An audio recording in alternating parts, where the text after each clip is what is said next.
কৃষক আর তার গাধা। এক কৃষকের একটা গাধা ছিল।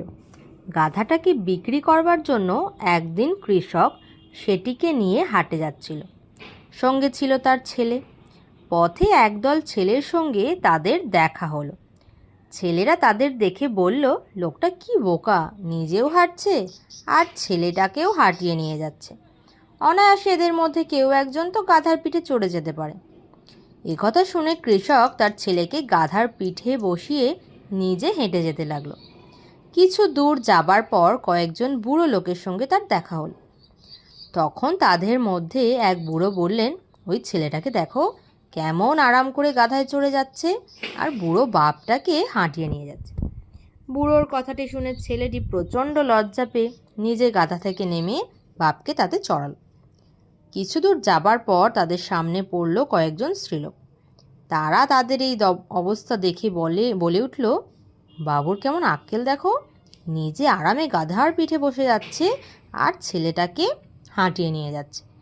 এবার কৃষক নিজেই লজ্জা পেয়ে ছেলেটাকেও তার সঙ্গে গাধায় চড়িয়ে নিল আর মনে মনে বলল, এখন আমরা দুজনেই গাধার পিঠে চড়ে যাচ্ছি, এখন আর কেউ কিছু বলতে পারবে না।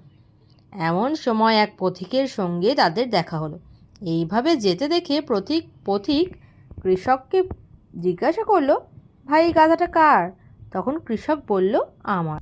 পথিক বলল, দেখে তো তা মনে হচ্ছে না, এমন নিরীহ জীবের ওপর তোমরা দুজনে চড়ে বসেছ, অনেক কষ্ট দিচ্ছ বেচারা গাধাটাকে, এখন বরং একেই কাঁধে করে নিয়ে যাও।